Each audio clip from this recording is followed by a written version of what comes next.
All right. Hi, hello, welcome to Human Design Hot Topics. I, of course, am here with my friend and co-host Janelle. And Hey. we are joined by Matt and Shannon today, who have collaborated in some super interesting different ways of looking at the human design chart. And Matt, they like both of them just always have such amazing things to share. So we are really excited and honored that you are here. Thank you for being here with us. Hey guys. Yay! So first I just want to okay, for anybody who hasn't met you two, can you just introduce with your human design? Like I'm a 1-3 mental projector, right? With the 1156. We'll just say that, like your profile type. Same, but 3-6. Yeah, I'll say that I also have the 1156 channel of curiosity. I'm a 1-3 split generator. I've got curiosity, structuring, power, judgment, and struggle. So much stuff. Yeah, That's lots of fun. stuff and all split. I mean, Matt has my only bridge gate, which is the 20. So that is a great wow. piece of our connection. Yeah. That's cool.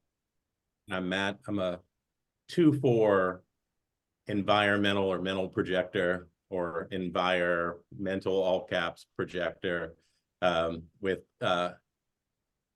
conscious abstraction, so the 4764, and unconscious structuring, 2343. That's it. I love it. Thank you. Just to give our HD nerds a little like understanding filter that y'all come with. Like I always love it when I hear that, because then it's fun. It's like, oh, you can really hear, like Matt, you can hear the 2343. Mm-hmm. It's amazing. And with Shannon, we get a motor. Woohoo! So exciting. Powering us all. I love it. yeah, sorry you have to do the heavy lifting. Oh man, this is a big adrenalized motor. It's happy to do all the lifting. Cool. Good. Great. With this moving process, I've realized how much I'm like, hey, generator husband, you're doing this. Is that cool? And he's like, yeah. I'm like, okay, cool, fine, bye. And then he goes and does the thing. And I still get in my head about, oh my God, what am I going to do to reciprocate? Or I need to make sure I'm also helping, but I go do something else. I like pull my focus so I don't think about it. And then he comes to me after he does the thing and he's all like, dun, da, da, da. And I forgot that like generators like to do the work. And to me, the work sounds repulsive. So when they do the work and they're like, look, I'm like, you like that? And you want to do more? Here you go. Yeah, but when it's the right work, it feels very good. He likes to provide. That heart center is very much, what can I do to provide for the family? And like, he got this new job, so he's been able to provide for us in many different ways, and he's real excited about it.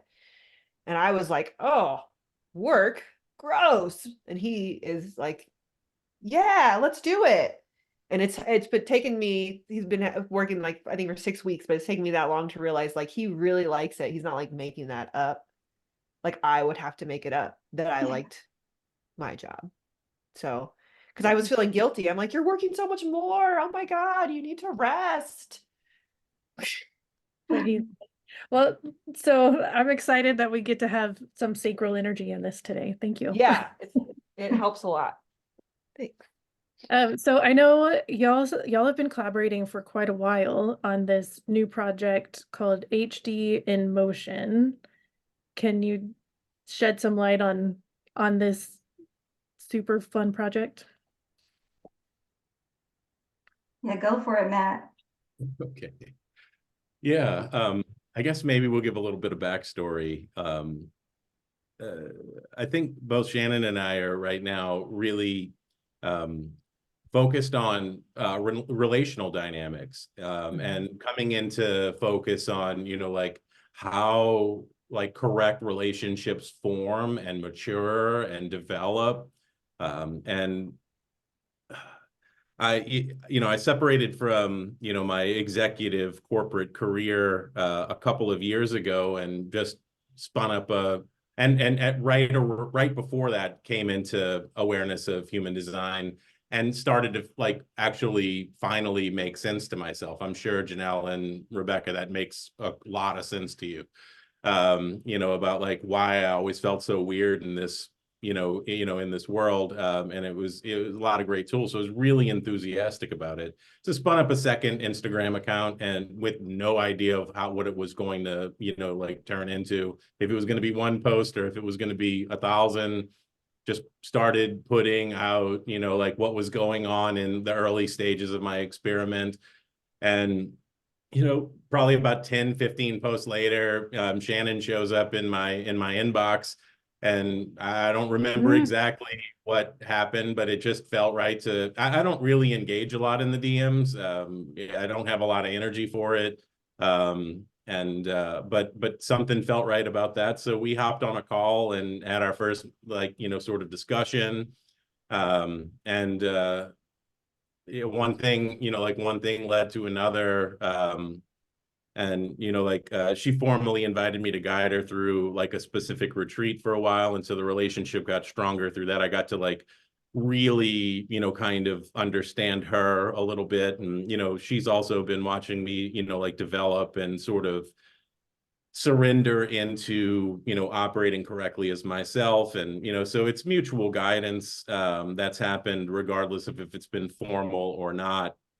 And during that time, she was starting to see an outer layer of the mandala and how it works with planetary electromagnetics sort of shaping a lifetime. Specifically the exoplanets. I mean, the moon is moving around it monthly. Mercury and Venus, kind of like in sync with the sun, and a little off sync, but similar timings, and stuff like that. But she started to recognize the significance of like Saturn and outward, and like in these periods of time when it forms electromagnetic channels with hanging gates specifically, that there's business to be done in those times.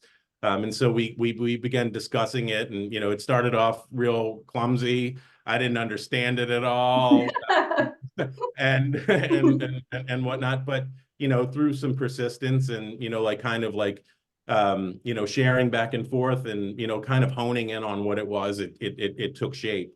And in the meantime, I was doing like some deep work with the I Ching and the Rave I Ching, and trying to like harmonize those two things together. And Rebecca, you've had a taste of that, and in what I used to call, or I still call, like the Weather Whispers channel, that I that I had spun up, because I did a whole year around the mandala line by line, trying to really suss the nuance and the abstract out of the very linear, logical articulation and reductive articulation of the wisdom of the I Ching into the Rave I Ching. And so eventually these two things kind of collided and became one thing. And because when you're looking at a planet moving through the mandala, well, the way that we have to interpret that is what energies sort of signify this movement, this moment in time when Saturn is in the third line of gate 64 or something like that. Like what are the keynotes of that? What does the I Ching have to say about that? What does that bring up for the individual? What was going on in their life at that moment in time?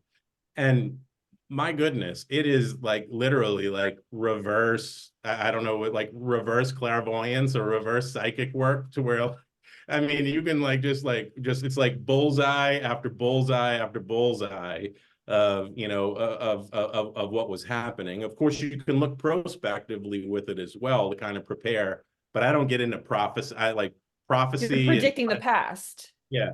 It's like, but it's making sense of the past, yeah. I'm wired for that. I mean, that's what Mhm. the channel of abstraction is all about, is making sense of the past. So that's where my passion lies, is like, how can we take the distorted stories of the past that have unresolved emotions wrapped around them, straighten them out as much as possible so that people can, you know, have a more empowered narrative in the present moment and move forward in a more like whole way. You know, you could use the term healing. I don't really believe that I don't believe anybody's broken, so I don't believe they need healing. It's just that we need to straighten out the unresolved emotional memory of what's happened before right now. And so, yeah, so that turned into, you know, human design in motion. And you know, we have a program that's was originally designed for like HD professionals to like add a different layer of connection with their existing clients and whatnot. But then we realized that it's actually a pretty good bridge between other similar modalities as well. So, you know, astrologers who don't want to go like all the way into becoming a human design professional, but they have clients that are, you know, that are saying, hey, what's this HD stuff? And being able to like teach them just enough human design, you know, to where they can take like sort of that 10,000-foot view that astrology provides and help them zoom into the individual level, you know, that human design, you know, brings to the table. And, you know, working with that. And then here more recently, we've been looking at, you know, we were looking at planetary electromagnetics, but there's also another kind of, you know, electromagnetics that happen, and that's in relationships, you know, our relationships with other people and how we move, you know, like in and out of environments that create connections with us, and to be able to navigate those connections as well in an intuitive way, to where like you don't even really need somebody's body graph. You can just feel these parts of you coming online. And so really helping people to attune to like what all of these different sensations are, you know, to kind of step out of the overwhelm of it all and actually feel empowered in, you know, like what's going on in, you know, in their life. And so that's where we're developing it, because I think it's a lot more concrete, or a lot more accessible is probably a better word for people. Like, I mean, having a relationship with Pluto, you know, most people don't do that, you know, like they don't think that way. Everybody has a relationship with Pluto. Shannon's like, I do. Yeah, we do. I mean, Matt knows. this is what, you know, like was satisfying and, you know, felt successful for us as individuals. And it was a stepping stone to, okay, so like, how do we build a bridge between our nerdery and where people are? And it's you know, like relationships. So like it's basically, you know, we're retooling it to become a, you know, an additional tool that people can use to navigate relationships in an empowered way, and an empowering way, you know, a way that like actually turns into satisfying, successful, you know, creativity, and sort of filters out the noise of it all. Because, you know, like yeah, electromagnetics are wild. Once you start to actually get a sense of how it actually works, I mean, it's especially for, you know, people that lack a lot of definition, like reflectors, mental projectors, like lightly defined projectors, manifestors. Until you can really wrap your awareness is the right word. I didn't want to say mind, because it's not that. It's your awareness around how all of that functions. You're going to get pulled and, you know, distorted, you know, in your life in a way that makes it really difficult to hold your center. So that's what we're trying to develop. You know, we're not trying to change human design. We're trying to take human design and the benefits that it's brought to the table and add to it. And we feel really empowered in that, you know, in the sense that like Ra really invited people to do that. I know that there's people that disagree with this sort of, you know, perspective. I would invite them to go to source material, where like he again and again talks about how the Ravi Ching isn't everything, you know, that it was deconstructed, you know, that everybody has their own spiritual way, you know, don't believe anything I say, you know, find out for yourself. What do these things mean? Do they mean that I'm supposed to just do everything he said, or am I supposed to find out for myself in my own way, you know? And so that's, you know, like really what we're trying to do is create a community of practice that's centered around those loose values, and just allow it to unfold in its own way without trying to force it or, you know, control it. And, you know, it's all a fool's game anyway, to try to say we're doing this and expect that to happen. And I've been involved in a lot of creative endeavors, and what you say on day one and how things wind up, never the same. Never. Mm-hmm. I was thinking about my Pluto when you said Pluto. I was like, because I have gate 50 for both. So it's just, I don't know. Anytime you say planets, I'm like, where's mine? Where I am have I? the Pluto too. I have Pluto Saturn in the 50 conjunct. So it's yeah. Oh, wow. That's a big placement to have conjunct, I feel like. Mm-hmm. And I Yeah, feel those like values are important.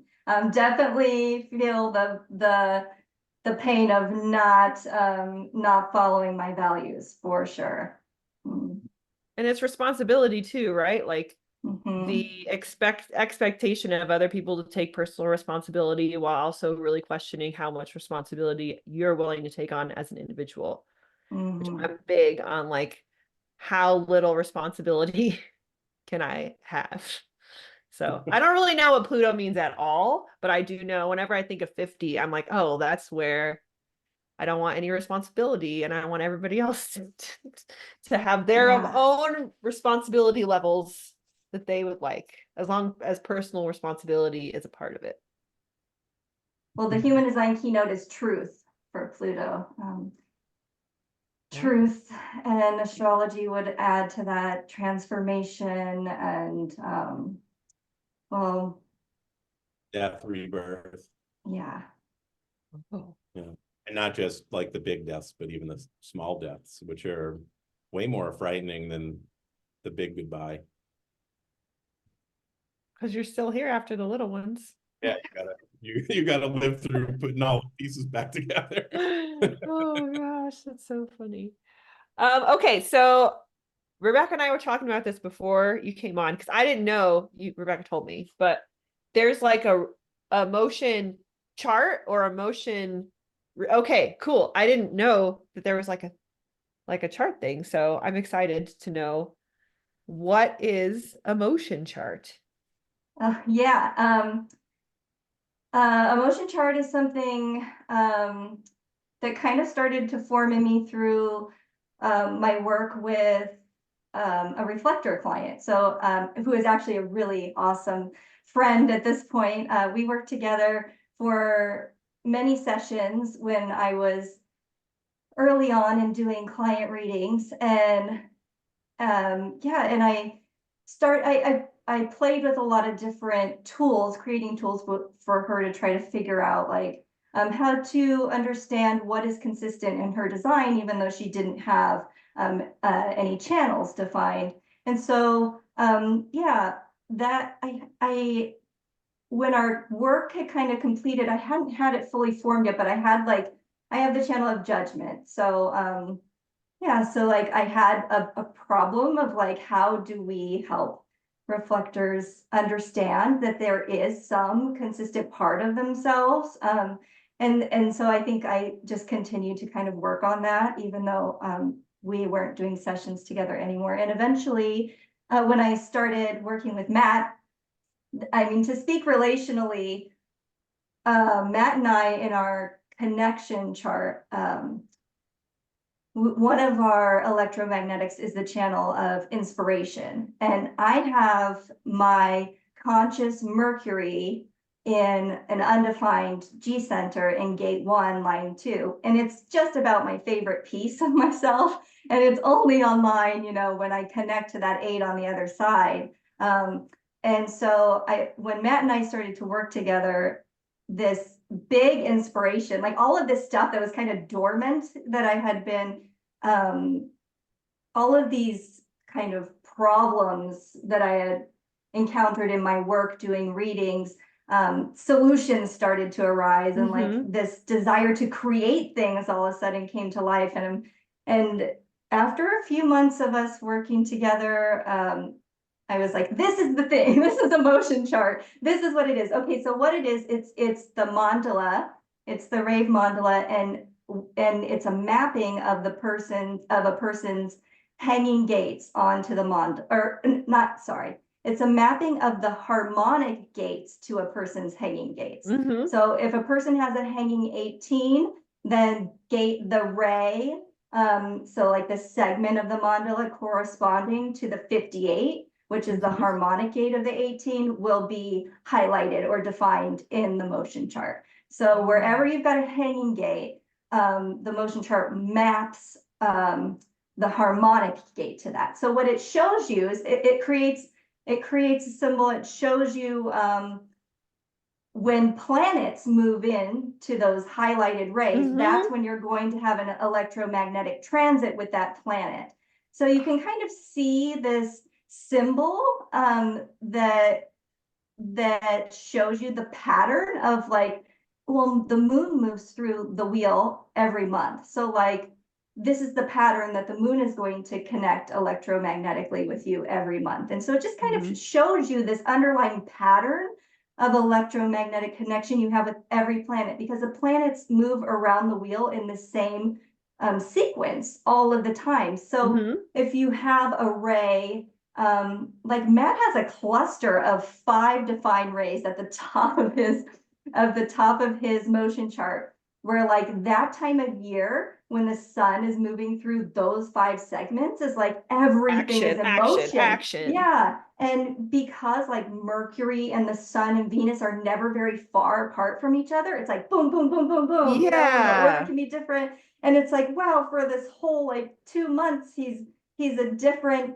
design every day. And it's like will center and G center, and you know, it's all over. And so but it's predictable in a sense, you know? Yeah, and that's so, really yeah. cool. So the motion chart helps us see. It used to be exhausting. It really did, but it was because of the awareness that, you know, of like what was going on. It's not anymore. Like I remember like when the 19 would, you know, when the sun would go through the 19, historically, that would be like almost debilitating, you know, like experience for me. This year it came and I was like on fire. Like I was ready for it. I understood what it was. I knew how to, like this year, I'm like really like tuning into mechanics. I was like really into abstract, you know, like I Ching stuff like a year and a half ago. Now it's like feeling these things come online and really deeply under like second line process is different. It's not in a book. It's in, you know, and also have personal view. So second line with personal view. I don't know a lot about human design. I don't know. I understand a lot of it. Don't know a lot about it. It's not in a book. But yeah, it 100% used to be absolutely just like rug pulled out from under. You called it right. And this year it's like unshakability, just like, yeah, like, come on, sun, come on, Mercury, come on, Venus, let's do our business. And it's because of the awareness of you know, the motion chart. And then the other thing, you know, that is, again, there are people, you know, the people are going to move through and make those connections as well. It's like really important, you know, to underscore that it's both planets and people. That's true. Because you can't predict the people. I mean, you can sometimes, depending on where you are, you can predict the people, I guess. But you can kind of predict when you look at a motion chart and you see that someone has a defined ray in the 38. So that means they have a hanging 28, which means that the channel of struggle is something they consistently will have electromagnetically with people and with planets their whole life. And so there is a sense like a lot happening there, right? And also where we have hanging gates, it's where there's electromagnetic potential, but it's also where we get compromised in relationship.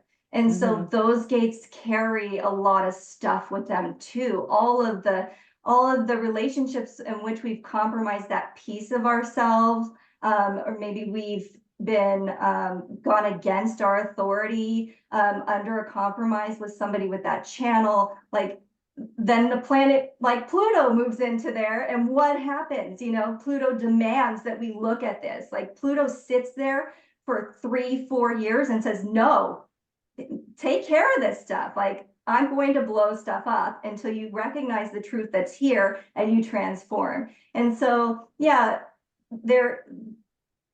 so you can use the motion chart on two different levels. You can just see your motion chart and go, okay, well, this is really my cycle of maturation and development and evolution as a person. Is these rays are where I'm really going to be evolving and developing and shifting, and where there's potential for real growth in my awareness processes and my consciousness process. Like, this is where my consciousness can really evolve. Mm-hmm. That's so neat. I love that way of, because the transits can be really fun to look at, but it's hard to put into practice unless you're understanding the other side, and you can't really see the other side of it.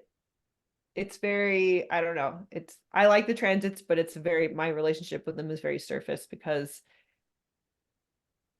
I have a hard time feeling it. So I understand when you were talking earlier, Matt, about like feeling into the mechanics of the planets and the relational energy when you're around people. Like, sometimes a lot of times when the transits happen, I'm like, oh, that's cool, but I don't really know if I feel that necessarily. I don't know.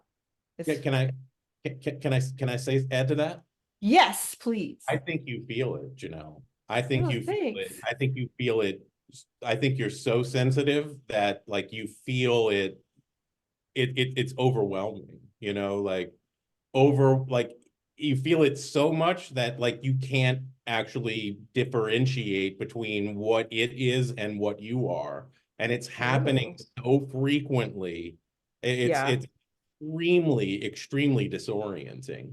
You know, I have a deep empathy for, you know, for people that lack substantial definition, that lack consistency, you know. So like whenever I see somebody that's got a lot of, especially like open centers, you know, like undefined centers, different, you know, a little bit. There's information in there. There's some reactivity. When people are open in places, especially like the root, the heart, the G center, you know, like deep empathy for that, because like it's like which me is going to show up right now, kind of a vibe. And like, is that me, or is that this thing, or is it a person that like I don't even see? They might be like 8 feet behind me, you know, like making me feel this thing, making me think this thing, you know. Undefined crown, you know, or head center, you know, like whose thoughts are you thinking? I mean, it takes a lot of stillness to be able to separate you from influence,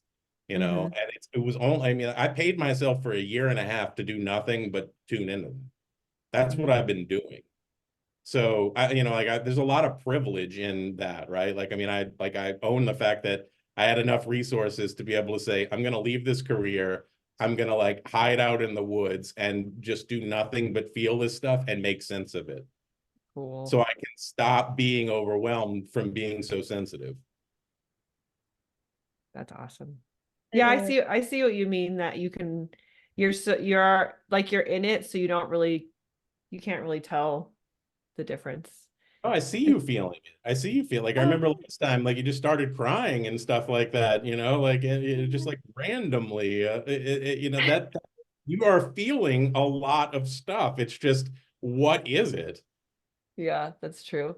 And this isn't just like non-sacrals, because my husband is a generator, but he only has 3 defined centers. So he's mostly undefined.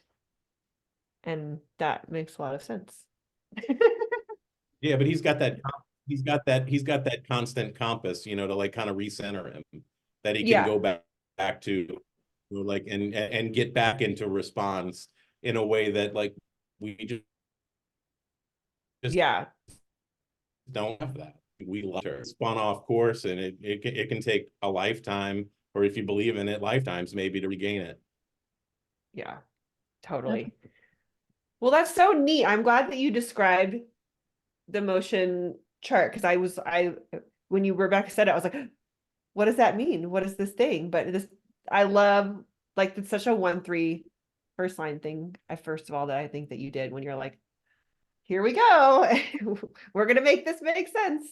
But I like thinking about it in that way, because I really never think about the parts that are not like what did you call them? Like complementary, or what are the gates? If you have one, what's the other one?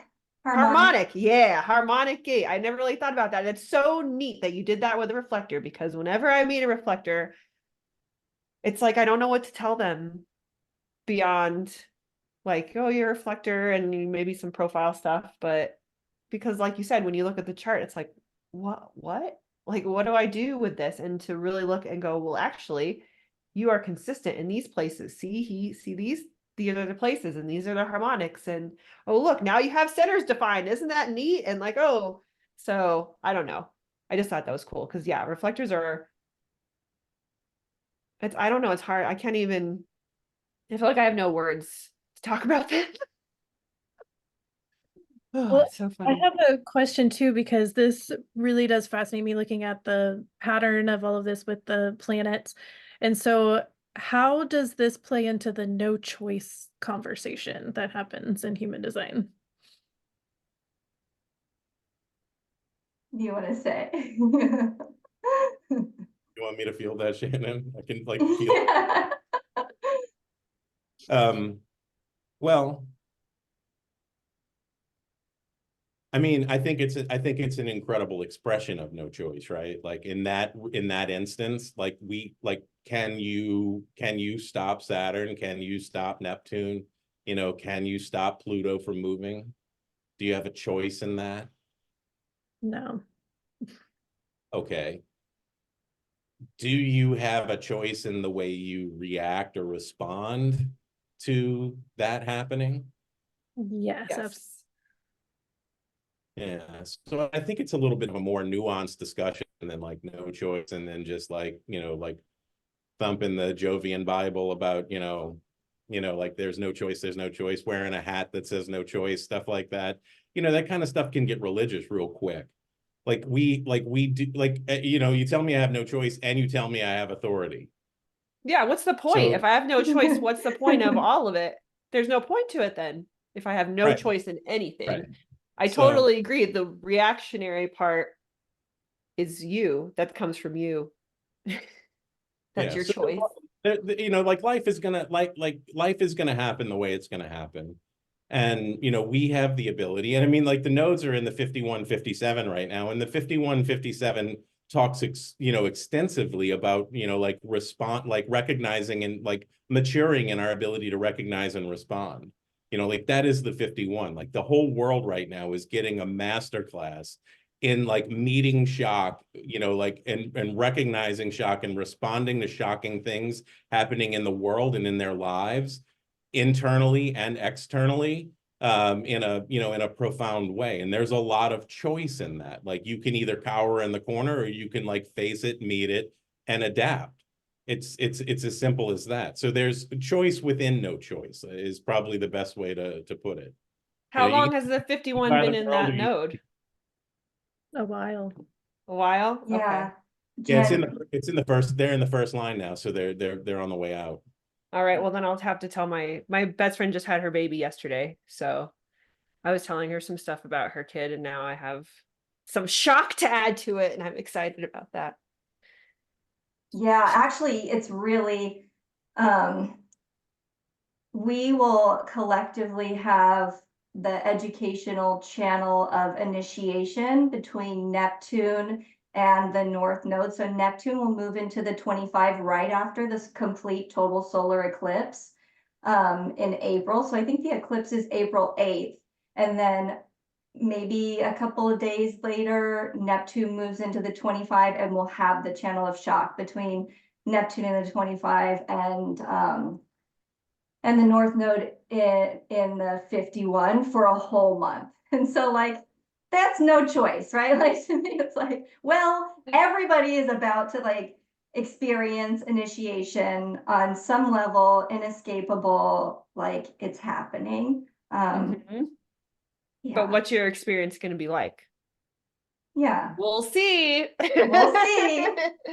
Depends on how you ride this wave. Let's see what happens. I mean, the keynotes really speak to it being a global collective thing as well, right? So like there'll be, of course there'll be an individual expression of it for every single person, but like you'd be looking at, like on a mass global collective scale of, you know, like really being initiated into that trust fall into the void. You know, Neptune is, you know, obfuscated. You can't really see it. So it might be very confusing. But it does have that dissolving, you know, like element to it, to where like you might get a peek around the corner of like reality as you knew it, and initiated into, you know, like being able to see truth in a, you know, in a different way.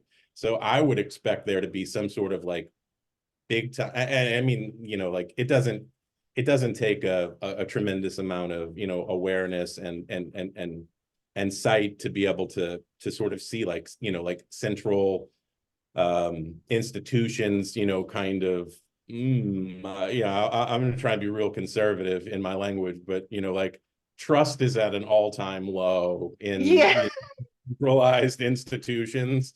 A great way to put it.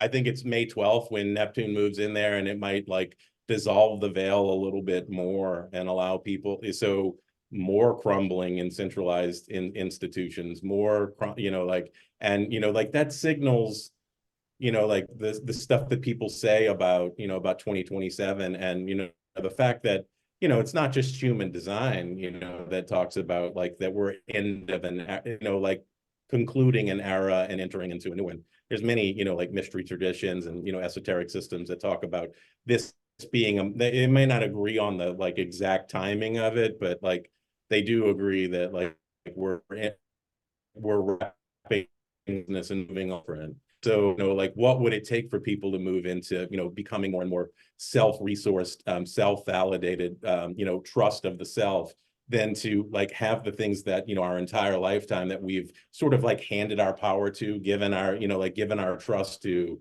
just sort of start to like fall apart. So it's got like huge, you know, like tarot tower card vibes, you know, like right on the near horizon, like a month or so away. So I'm so excited to see how it plays out.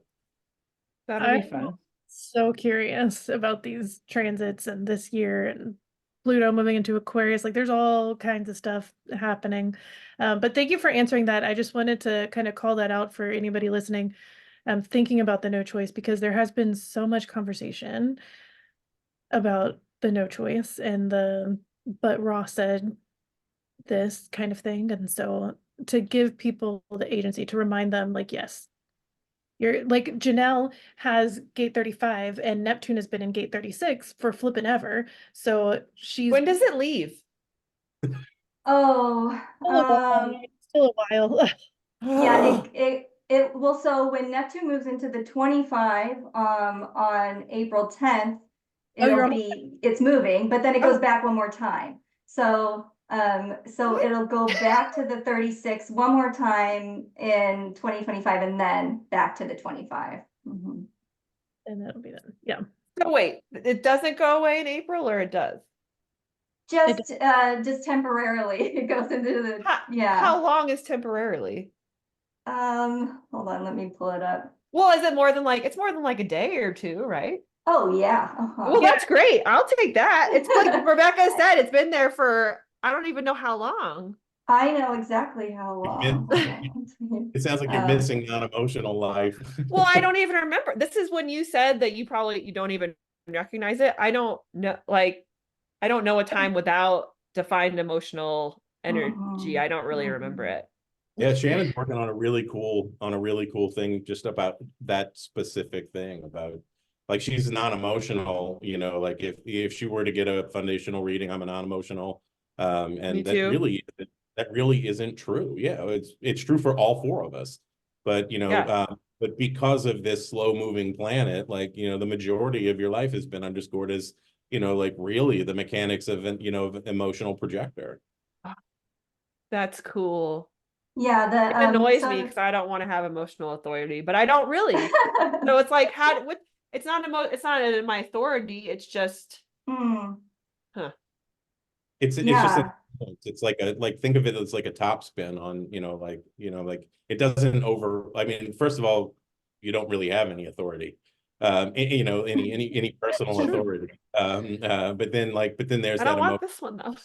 that No, go ahead. emotional component that like is further distorting that or making it even more difficult to come to clarity and and to make like correct choices in the now. It's like not even Yeah. a And I have the 12 and my husband's son gay is 22. So my relational energy has always been emotional. I think that's another part of why I don't really think about it, because we've been together for 10 years. So I don't really like, I guess that's just what it feels like. Huh, that's so cool to think about. I'll be really interesting to see if the spontaneous crying goes away. When Huh. But I'm still, so like when I'm not around him, or do you think that the transit Planets are energy different. is different? Okay. Is it So different than different. relational energy? Oh, this is a good question then. So how's that? Hmm.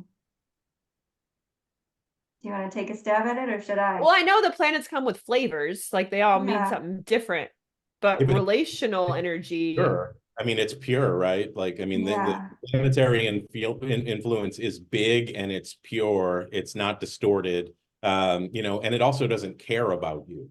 So like you're in relationship to something like they care about you. But Neptune doesn't give a shit about you, Janelle. So it's Like, I more mean, accommodating. Like relational energy is more accommodating. yeah, but plus it's also conditioned, or another. I like the word distorted better. I think it's easier to understand. Yeah. So like it's not even pure. It's got its own distortions from its own experience, and Yeah, so they come with their own you're not conditioning. getting a pure frequency in that in that connection. Whereas when So, it's a planet, it's big, it's bold, and it is what it is. well, now I'm excited because I was like, well, when it goes away, I still have Sean. So, geez Louise, like always emotional. But now this should be fun. I don't think the crying will go away because I've always been, since I was a child, I've always spontaneously cried. But I really tried to hide it as a kid because I had a lot of negative conditioning around it from my parents. I And think it's now I'm neat. just like, whatever. I think it's neat. I think it's kind of funny. Actually, like it's like It just, like it would, I smile more talking to the two of y'all than I probably do like in a year. So like in our last chat, I like Shannon was saying you were smiling. This is like because I like, took a headshot for the human design and motion thing, and she's like, I went back to that video and here you are smiling. I'm like, I don't ever fucking smile, but like, oh, that makes me so happy. Well, it's interesting because when You're I right. read for people, when I read for people, I always cry. But when I did like a group reading thing a while back, I didn't cry. And I'm wondering if the one-on-one energy is like, woo, penetrating projector, and then it's just like, ksh. But when I have I'm like managing it when they're in front of me. When if that's what it felt like, I'm managing all this generator and one projector you can't you energy. can't you can't focus on multiple things, and therefore you can't absorb their shit. Yeah, so then it doesn't really, That's the thing I that people. don't think I like I'm it as working on. much. I'm working on a post right now that really like underscores that second part, because like everybody's always talking about the focusing aspect of projector auras, but it's focusing and absorbing, and it's that absorbing part that needs a lot more discussion, because like it's kind of like being a sin eater. Like I don't know if you're familiar with that terminology, but like I'm you are not. absorbing the other person's energy, and you have to process that, like Uh-huh. through, like after the fact. And if you don't process it and you don't have ways of daily cleansing out, and coming back to yourself, that's why Ra underscored, like sleep separation and sleeping alone and in aura time so much, because like you have to have self-care tools to like get that stuff out. Otherwise, it's just going to be collecting over time, and it's like plaque on teeth, like it has a corrosive effect, which is going to like lead to more and more bitterness, which isn't a bad thing. It's a good thing. Like our bitterness is our best friend. It's the thing that tells us like we are done. Like get away from me. I don't like no. And the bitterness isn't towards the other person. It's towards us. Like I Mm-hmm. am bitter at myself for putting up with that shit for this long. like that, like that's the, like, of course it's gate 4, like you got to come to 4.2, 4 line 2, you got to accept, forgive, and all of that sort of stuff. But like, yeah, it's always, there's only one person in your reality is you, so like you like to be like to like try to scapegoat that crap off onto somebody else. You can do that until you can't. um but you're not gonna A you're little not cold. um Yes, no, I think you're so right with that absorbing aspect because we don't talk about that enough. And I think about that fairly often, being surrounded by mental projectors, or like one of my friends, he really likes the term reflecting projector, to like, instead of manifesting generator, it's like we're reflecting projectors, which I'm curious about your thoughts. But here's the thing. If we have the open bodies and we have this absorbing aura, and it's like no wonder we're all exhausted when we find human design and we're like, oh, like that's how I felt. Like I've been somebody else my entire life, and it's taking a while to figure out who I am outside of that. But it yeah, I just mean, so much. yeah, it's really similar. I mean, we're really similar to reflectors. I mean, like that was how you and I really, like, we had one conversation early on, but then like I think I threw out like a hot take, like, that like mental projectors are are the MGs of of the projector type, and yeah, it's like we have a lot of similarities to reflectors, but we don't have Teflon. So it's Exactly. like we're like a Teflon skillet that's been like used too much. And so like everything sticks to us. And it's like, yeah, it's really challenging thing to get a handle on. And our And authority our brain operates. is too loud. We talked about this, if am I remembering that, a little bit about this in the last one, about like it's our authority in my seeing is not just soundboarding. That's No. self-projected stuff. Like they can come into clarity through soundboarding and whatnot. It's soundboarding, and sensing, like other people's authority to inform your decision-making process. But there's also that reflector, like it's got to mature through like several different electromagnetic states. Like, what does my spleen say about this? Well, I've got to wait for my spleen to activate to be able to even like understand that. I can't make that decision right now. And then I gotta, if you have an undefined, well, we all have undefined roots, but if it's open, like then that open root pressure is just like, you got to decide right now, and if you're talking to a sacral, they're just going to get frustrated. And so you're going to have like frustrate root pressure, and it's like, like it's a lot. So yeah, I mean, we don't have Teflon. We have the opposite of Teflon. We have Velcro. Yeah, I love that, because I feel like if you have so much stuff coming in, it's hard to use the focus, like to pay attention to it, or to have the energy for it, I guess, if you're throwing all your energy at all the stuff that's coming in. Because like you said, when I was at that reading, I really felt like I had like a tennis racket, and I'm like, oh, okay, I'm hitting your ball, and I'm over here, and I've got you, and you guys are cool over there, so now I'm here. And it was fine, because I was sharing stuff that's very easy for me to talk on, and I didn't want to get too deep anyway, so it was probably better. But I didn't like it as much as when I do one-on-one, because it didn't feel as like, Yeah, I don't know, like I was. it's not you're not plugged into, you're not plugged into others, but you are describing really well like the other thing that I think environmental projectors are really good at, which is facilitating outer authority. So like we do hold that role in an environment that we're in. So you just described really well, like that ability to like sort of like take all of these different like viewpoints and opinions and insights and things like that, and help network it into a shared, like a shared outer authority, which is like Yeah. really satisfying for the environment and everything. But you don't often get any sort of reward for that. You don't get recognized for it. There's no payday. People feel entitled to it. They don't even, it's so subtle, they don't even get it. And that's also really hard, and bitterness producing and whatnot. And so that's where like having like being empowered in that thing, and like not being like a thirsty projector, to where it's like like I will do anything just to get some semblance of recognition, which is really just like superficial flattery. It's not real recognition, you know, and you know, like, I use this terminology of like, you know, like not being slutty with your energy, you know, like, you know, like what waiting's all about. It's about like, yeah, I'm just gonna shut up in this environment. I'm gonna watch this dysfunction play out. And eventually one of these people will be like, hey, Matt, like, what do you think about this?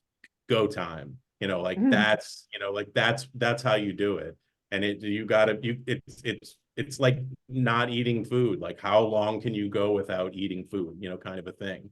And eventually, Not very long. Well, I feel like this goes in line with something we were talking about. Like Shannon specifically was talking about collaborating inside of the human design space and finding these partners and finding these collaborations. Shannon, did you want to talk a little more about that and your thoughts on the collaborating?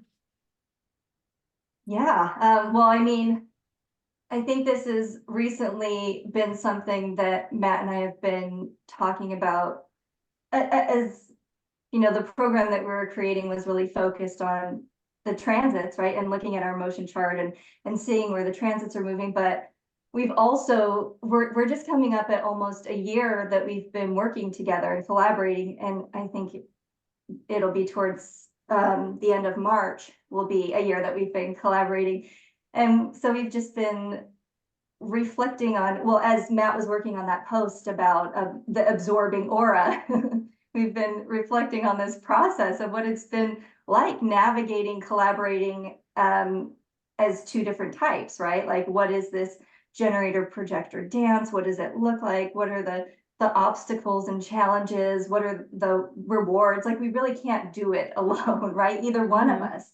If I think back about creating the motion chart and all of these ideas, like, I have so much energy and I have the channel of curiosity and structuring, and I'm just like endless energy to, and I'm a 1-3 to like research and play with ideas and just give you all of the ideas and structures and formulas and my you know, my unconscious son is the 4-line 3, and it's like youthful folly, irresponsibility. And I just want to play with ideas all day long, and I can do it. And so, like, wow, you need someone to figure out which ideas actually matter or what thing is worth putting your energy into, right? So that has been like a really great part of, like, first of all, the inspiration is just constantly there, but like, yeah, somebody help me figure this out,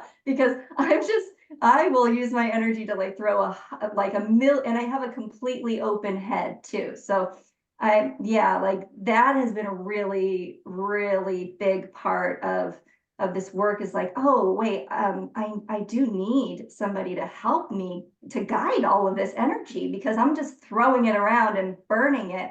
And yeah, and it's been really cool to work with Matt and realize, okay, this is someone who can understand, you know, he's also a 43-23. He can understand all of this stuff. Eventually, some of it, it's like, okay, you're going to have to explain this to me a few times, but someone who can understand it, someone who can sense it, someone who can work with it and navigate it. And yeah, that's been a really big part. But there's been a lot of stuff, you know, work collaborating across type is, you know, figuring out when enough is enough. Like, I will keep him on a call for 3 hours. I had to learn pretty quickly, like, I have to cut it off. Like, I've got to control myself, right? I have struggle.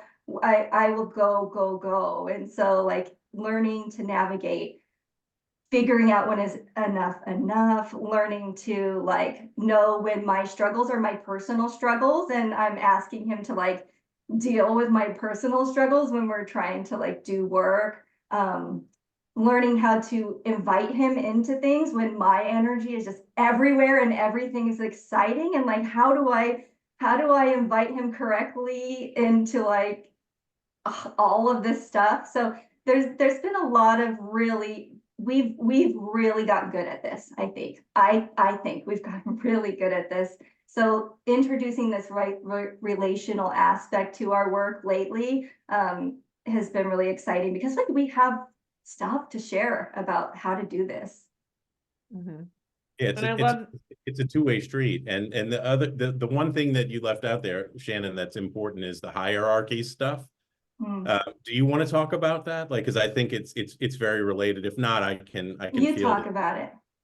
Yeah, you know, like there's some like the way that types are described, and you know, like specifically, like I think, you know, like when contemplating the message that came through, like you always have to consider the mechanics of the messenger, right? And I think that that gets sort of brushed aside. You know, we were dealing with a 5-1 manifester, you know, with I think his conscious sun was in gate 51. So it's like this provocative, shocking, angry energy, you know, that had a like I mean,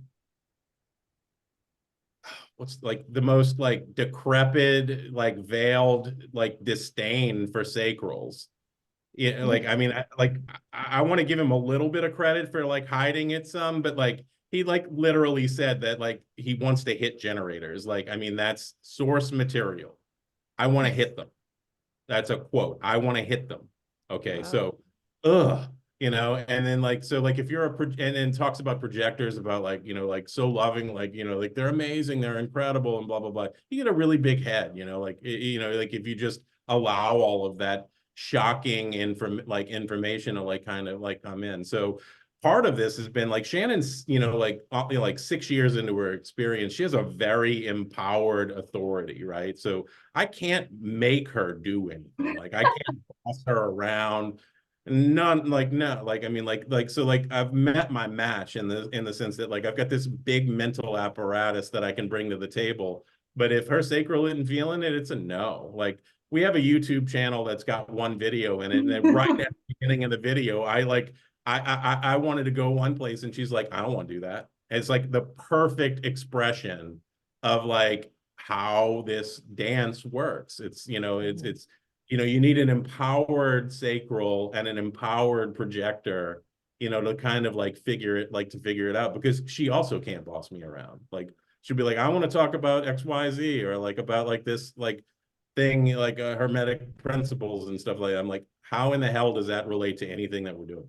You know, I have so like it like immediately realizes this is not germane to what we're doing. So no, we're not going to do that.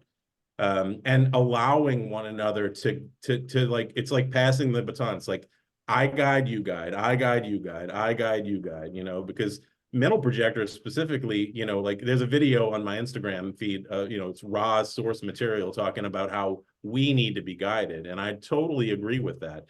It's you know, again, through his mechanics, it can be interpreted as like really disempowering. You know, like these are the most helpless people on earth. Well, like, fuck you, Ra. Like I'm not helpless. You know, I'm not helpless. You know, like I'm helpful, but there are elements. You know, like I can't. You know, like I can't decide. I can't make big decisions for myself right now. Like it's going to take some time. That's not helpless. That just Mm-hmm. means it takes a little bit of time. You know, but like if I didn't have that awareness and I hadn't worked on like developing, you know, like my ability to walk through life correctly, I can see how I would be perceivable as helpless. And I can see looking back how I have been helpless, how I have been sucked into, you know, like shaking hands with the wrong devil. And the devil's the kind of person that you know, shakes your hand and doesn't let go. You know, there's Mm-hmm. people that shake way too long. That's the devil. They, you know, like holding on is in there too, right? For a reason. So Mm-hmm. it's, you know, it's one of those things. So yeah, it takes time to develop the self, and when you're in connection or relationship to another, there's a whole second or tertiary entity that you're also developing into its empowered self as well. And it takes a lot of trust. You know, it takes a lot of intimacy. You know, it takes a lot of vulnerability to be able to do that. And it, Communication. yeah, you're not going to be able to do that with everyone. You know, like not every, like you can look at somebody's body graph and they might have everything you need, but like the core essence of them, like who they actually are in truth, they're not the right one. Like the mechanics, right? The, the essence is wrong. So you gotta be willing to let go of the, of the things that aren't right for you, so the right ones will move in. Like they're blocking the right connection, so it's like in like business, they what I can't remember this verbatim, but it's like I don't remember the hire part, but it's like hire something, fire fast, so like, and it really applies to this. It's, like, yeah, like I'm going to be really, discerning about like who I'm going to let in. But like, just because I had that discernment doesn't mean that I'm not going to let that person go at the moment that I realize that they're incorrect for me, because like all I'm doing is just delaying the right one from, like materializing. Yes. I think you guys have a lot of objectivity too, so that, I mean, you don't take things personally. It sounds like when one of you is like, no, I don't want to talk about that, or I don't want to do that. Being able to be on the outside and looking in and going, well, it's the mechanics of the situation. Like, she's not saying this because she doesn't like me, or he's not saying this because he hates me or whatever. Because so many people take so much shit personally that has absolutely nothing to do with them, but everything to do with their mechanics. And it's hard to separate the two for a lot of people. So I think that's awesome. Yeah, you're describing like a person that has some elements of, like emotional maturity to develop. They have to learn how to validate themselves, and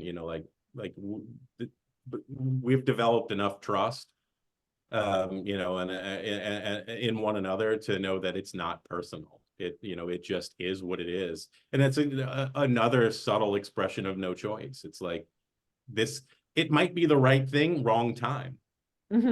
Been things that have been like absolute no's for her, like in the moment, and then like 3 weeks later, it's like that's all she wants to talk about. And that, which is another form of waiting, right? It's like, and she plants seeds, in in my field of consciousness as well. I don't want anything to do with it at that moment in time, because like the 43 4, line 4 is the one track mind. So if the one track mind is fixated on something, don't introduce something new. It like get out of here with that. But once I still will, but I don't have any expectations. That's good. Still drop it in. Yeah. I see that with my kid too. There's sometimes he'll just start talking and I'm like just riding the 4323 train with him for a while. Well, thank you for sharing that. Thank you for sharing all of your thoughts about how you see this motion chart. It's really fascinating to think about. I think it'd be really helpful for people to observe for themselves. Yeah, Janelle, was there anything else that you wanted to ask about or call out? I just know this is we're cool. reaching a good time. I want to make sure I'm honoring everybody's time and everything. So Ooh, look at Rebecca feeling all of our energies. No, I think this is cool. And it wasn't what I expected at all when I was like, HDM motion chart, what is this thing? So I think it's really cool. I know we're wrapping up. Can I ask, my channel of curiosity is like really going on something. So I looked at your connection chart of the two of you, and you have like 1, 2, 3, we love 7 electromagnetic channels. You're like a 9 and 0. Everything defined. This. Yeah, like she tells me this all the time, and I'm like, cool, neat. So I'm just really curious, like how you experience that. Do you want to go first? Or do you want me to go first? you go first. It's fine. I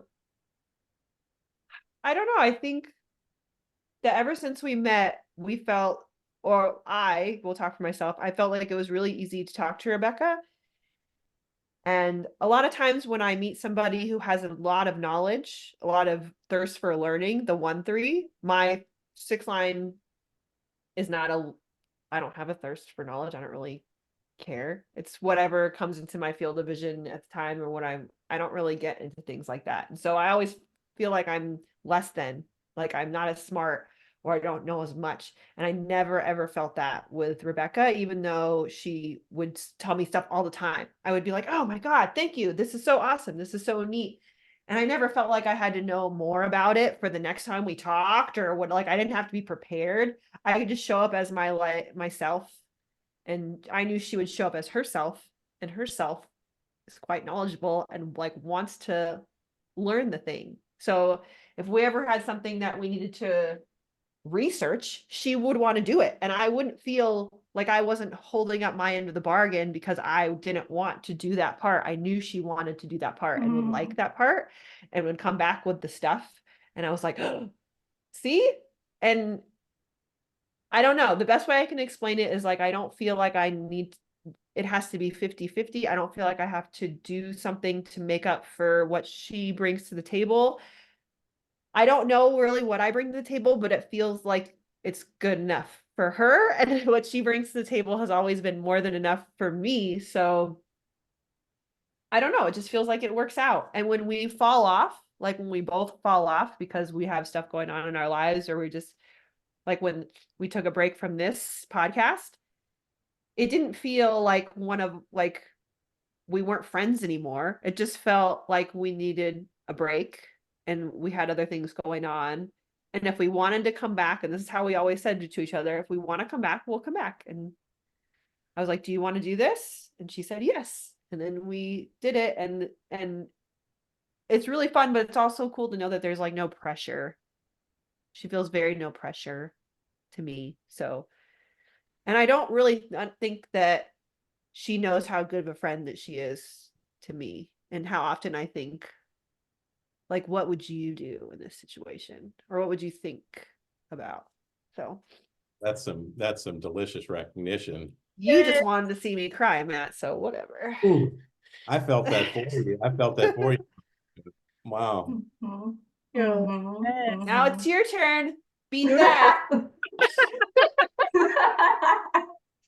Well, it's funny. So it's been really great for me because I, in the same way, I feel like I can show up as my nerdy self, where I've had a lot of insecurities about it in the past of like I would annoy people with my questions or with what I know or whatever. And it's like, no, I can just share what I know and I'm not judged in that way or like anything like that. And so it's fun too because I'm majority one line and I'm fear motivation.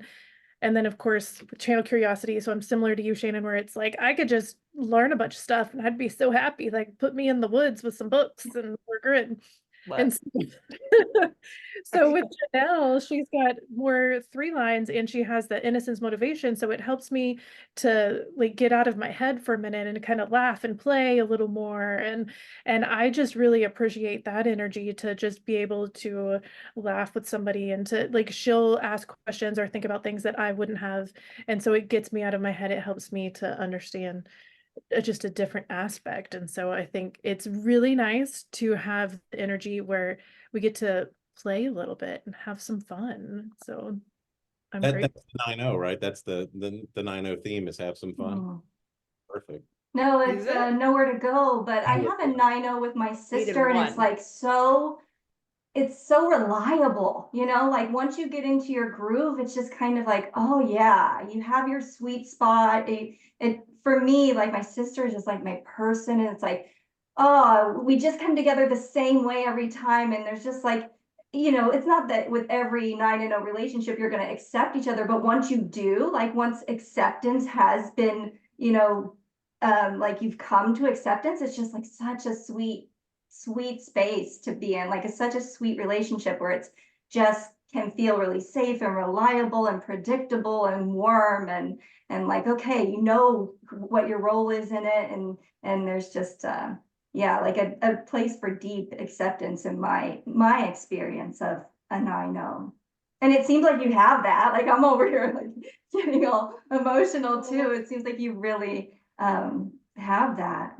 And she's really boosted my confidence in, even though I don't want to learn things the way that she learns stuff, I still know stuff and I still have knowledge. It's just, I express it differently. And I don't know. I feel like a lot of times I like to know, I like to know the surface of a lot of things. but the deeper part of it, I feel like I can't know unless I'm in it and experiencing it. And that takes a lot of energy. And maybe I don't have the energy for that. But you have the energy to read it in a book and be like, Janelle, this. And I'm like, oh, what? I didn't even think of it that way. So yeah, I think it's neat. I always knew you told me a long time ago that we were like, and I was like, oh, that's pretty cool. It made sense. It already made sense to me. So yeah. Matt, is there anything else you wanted to add before we sign off? Yeah, I'd like to reiterate like everything you said about, about Rebecca. Like, I mean, it's 100, like, I mean, I know Rebecca, like I've, in our last podcast, I said the same thing. Like, there's a little bit of guilt. It's like, she's just like willing to like do all of this stuff that like is literally repulsive and life robbing for me. Like, 2-4. like, No. like both she and Shannon, like like I have a very like, interesting relationship with first line personalities, like, and I think like the overarching theme of this entire thing has been about relationships, and it's about, and Shannon was talking about like how like the tribe has been disrupted lately, and like and it feels like what we're doing is being shocked into like finding our correct tribe, not just accepting the people that are around us. It's relationships are relationships, be it romantic, be it friendly, be it, professional, whatever it might be. There's a dating process, and, like there's, like, you got to find the right others to surround yourself with. For for the middle projectors in the room, that is like, can I triple underline that, like Yeah. if you're not in the correct relationships, like, oh man, you're going to have a hard time, so like, yeah, it's like when you find that right connection, you find that, that first line energy that's not that's more investigatory and curious and not so authoritarian and and like absolute. It's like the most amazing thing for, I don't know how many second lines you have in your like in in your Not design. very many. But you were sounding a lot like a 6'2", like I think my 6th line comes in real sharp with the I don't want to do what you guys are doing, or I don't want to learn it like you do it. I do it my way. I think that feels very, because I read for this guy the other day who's a 6th line, and he very much had that. And I'm like that with a lot of things, like technology. I refuse to keep up with it because it annoys me and bothers me and gives me anxiety. And so I just say, you're stupid. And I have my husband do anything. Wait, who's stupid? Technology. Okay, as long as it's not you. No, technology. You're gonna go into a second hour. The advancement of We're gonna unpack technology that. and how I just can't keep up, and I just want like a rotary phone, and like I just want it all to go away. I want to Oregon Trail it up. Like, I don't want Technology this. is stupid, and it's making us stupid as a collective. Like, I mean, Yeah. like, we like to think that we're like at like the peak of society. We are getting dumber by the minute. But that feels very 6th line to me, to be like, to say like, get out of here with all your trends and hot topics. I mean, this is hot topics, but I was literally talking about this with one of my teacher friends yesterday, because I was in the classroom and just experienced some interesting behavior with the kids. And we were talking about the change that has happened. She's been teaching for like 15 years, and she's like, kids are different now. Like, things are different. And it's the technology, it's the phone. They like freak out. They do not want to let the phone out of their hand. I know, and I'm an adult and I have a hard time. AI is young. Just wait. Oh no. Just wait.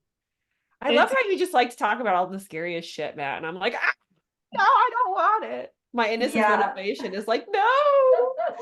I'll wrap this all back into like the, I'll bring this all around and say that like gate 25 is the gate of the inanimate in whatever way you want to understand that. So as we have Neptune moving into the gate of the inanimate and the North Node in shock and initiation, like there might be stuff happening around that too. That would be fun. This has been so fun, you guys. I'm glad that we all 4 did the quad pod.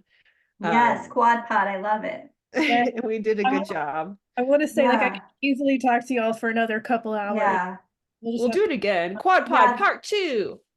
I want to just say that like I love both of your podcasts. Like I don't know if your listeners know that you also have your own podcast, talking or chatting human design. Is it chatting human design and Channel of Curiosity? I mean, I'm a podcast aficionado, so like I love what you're doing in your own podcast and getting to know you like separate in that way, and also like this third thing that you are in this one is super awesome too, and I love this thing, and I feel super special to be here with you guys and to be here with Matt and like to be around all of these amazing environmental projectors. Like yeah, very feeling very special and love what you're doing on all of your podcasts, so thank you. Thank you. Thanks a lot. I don't really ever think about the other people when I put this out, even though I'm a projector. I don't really care about what you guys think. I'm like, here, this is what I want to talk about. And it's always super awesome when someone is like, thank you. I know that's the deal for me, that's the easiest way to share is Shout to it, not, shout it from the rooftop. Perfect. which is hard because as a projector, when you're like, I'm here for the other, it's like, well, but in what regard? In what facet? That right there, I feel like could be a whole other thing, and I'd be very curious to hear Matt's perspective on that. So Okay, maybe we'll hold it. We're gonna cliffhanger it, everybody. Thank you guys so much for being here. And like I said, please come back again because this was really fun. So we'll do this again for sure. And thanks for listening to us, everybody. thank you. Bye. Bye.